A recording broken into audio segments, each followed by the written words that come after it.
So he knew how to deal with people, his students and the masses. He was ready to serve everyone. Subhanallah. Muslim bin Mishkam says, one day Hazrat Abudarda asked me, how many are my students? So I counted them for him, 1,600. And his system was so amazing, he taught them all. But those who had reached a certain category and level would be given 10 students to teach. So he would teach them how to learn and how to teach. And he would take them to different stages. The famous Abdullah bin Amir al-Yahsubi, the great Qari, who taught Allah's deen in Dimashq, was actually the student of Hazrat Abudarda RA. So he had so much of knowledge. Masruq bin Ajda' says, when I analyzed the knowledge of Rasulullah, I found that all the Sahaba had the knowledge, but mainly Hazrat Umar, Ali, Abdullah, Abdullah bin Mas'ud, Hazrat Mu'adh, Hazrat Abudarda, Hazrat Zayd bin Thabit Yazid bin Muawiyah, Hazrat Muawiyah radiallahu anhu's son would say that Hazrat Abudarda is from those ulama who are fuqaha, who through them, alhamdulillah, the disease of ignorance is cured, meaning the knowledge that they bear, that they carried for the deen of Allah subhanahu wa ta'ala. Hazrat Abu Darda was the leading scholar under Hazrat Muawiyah radiallahu anhu, during the reign of Hazrat Muawiyah radiallahu anhu, meaning his governorship over Sham. Amazing his advices that he gave. Mali ara ulama'akum yadhhabun. He went to this community, encouraging them to learn. So he's asking them, why is it that I see your scholars are leaving this world and the jahils are not learning? وَجُهَّالَكُمْ لَا يَتَعَلَّمُونَ. Those ignorant are not interested in learning. Learn, تعلموا. فَإِنَّ مُعَلِّمَ الْخَيْرِ وَالْمُتَعَلِّمْ فِي الْأَجْرِ سَوَاء. Those that learn and teach both get equal rewards by Allah subhanahu wa ta'ala.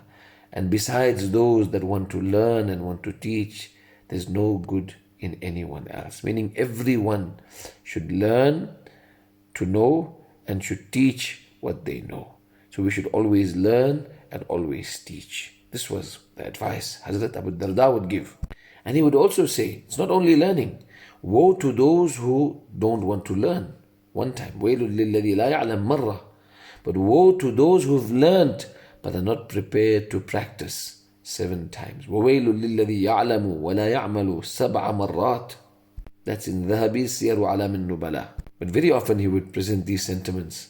There are 3 categories of people. One who knows, meaning he is teaching, and the other is learning, and the third is futile. وَالثَّالِث هَمَجْ لَا خَيْرَ فِيهِ. There's no goodness in him. Meaning every one of us should be learning to know and be teaching. And then through that also we should be practicing. Like you would give the importance to knowledge, you would also advocate the importance of Allah's dhikr. And there's so many beautiful ahadith that he narrates concerning the dhikr of Allah subhanahu wa ta'ala. So ilm and dhikr. Hazrat Abu Darda would say, those that have their tongues moist in Allah's dhikr would enter Jannah smiling. إِنَّ الَّذِينَ أَلْسِنَتُهُمْ رَطْبَةٌ بِذِكْرِ اللَّهِ عَزَّ وَجَلْ يَدْخُلُ أَحَدُهُمُ الْجَنَّةَ وَهُوَ يَضْحَكُ. A man comes to Hazrat Abu Darda radiallahu anhu. He says, Hazrat, give me advice. Hazrat Abu Darda says to him, remember Allah in times of ease. Allah will help you in times of adversity. Allah will remember you in times of adversity. And then whenever you notice something beautiful of this world, think of the outcome and the end result of that same thing. And then analyze if hankering behind it is worth it or not. فإذا أشرفت على شيء من الدنيا فانظر إلى ماذا يصير. Subhanallah.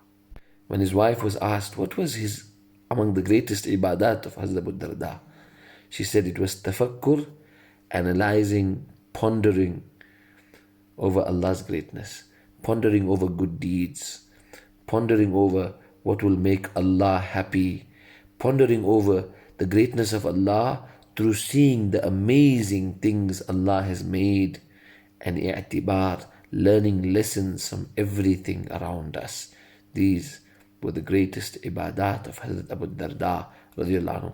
Amazing is the hadith of dhikrullah, where he narrates, wherein he says, أَلَا أُخْبِرُكُمْ بِخَيْرِ أَعْمَالِكُمْ.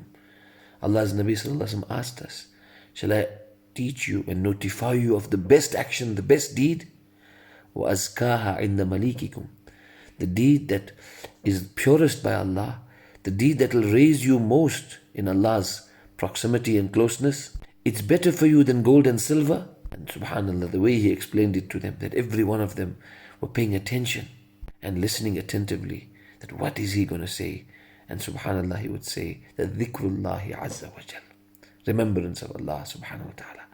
And so amazing is the way he would explain the Quran Kareem, this ayah, utlu ma uhiya ilayka min al-kitabi wa aqimi as-salah, and then the ayah comes, وَلَذِكْرُ اللَّهِ أَكْبَرُ وَاللَّهُ يَعْلَمُ مَا تَصْنَعُونَ. The way he explains this is so beautiful, that Allah's dhikr is the greatest deed, and Allah knows what you do. He explains the other meaning of وَلَذِكْرُ اللَّهِ أَكْبَرُ is that the way you remember Allah, meaning when you remember Allah, Allah remembers you in a much better manner.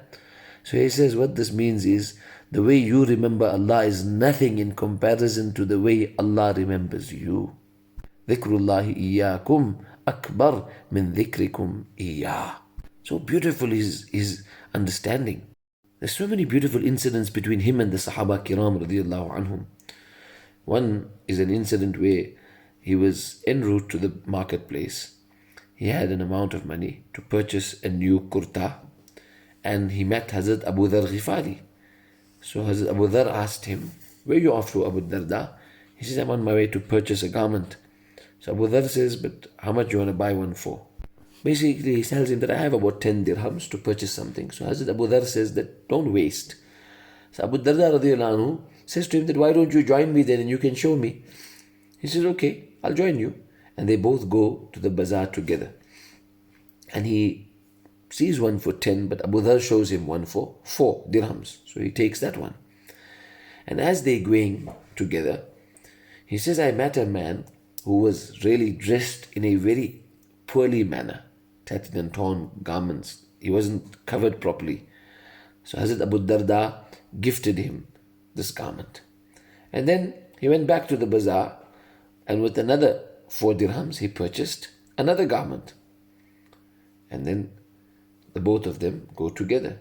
Then they see a khadima, a servant that was crying. So they asked her, "What's the matter?" She said that I had taken this container, this utensil of this family that I work for, and it had broken. And I don't know how to go back home. I'll be in trouble. So Hazrat Abu Darda says, "Don't worry." He went and he purchased, with what was left, he purchased another container similar. And he says to her, "You may go." But now she was very saddened by the fact that, how will I return? Because now they'll get very upset with me. Not only saddened, but worried, perturbed. So he says, "I'll go speak to the person you work for." And basically, in that context, meaning she was a slave, "I'll go speak to them." So they go out of their way, they go there.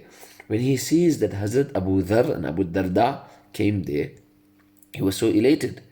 So they said, "We came to intercede on her behalf." That, she was worried this happened, and, she was worried that you would get upset with her.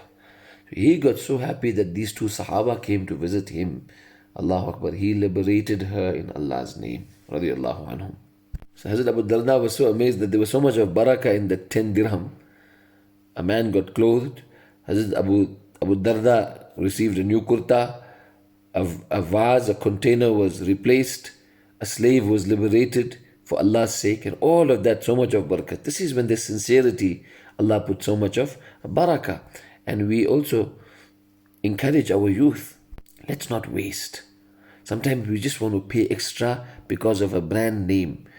And paying extra just because of the name, what wastage is that? Allah loves not those that waste. Inna Allah la yuhibbul musrifin. Yes, if you're paying extra because of the quality, you want a good quality thing, that's something else. But just paying so much more just to prove that I can wear this name or wear that brand, Allah subhanahu wa ta'ala save us from such practices.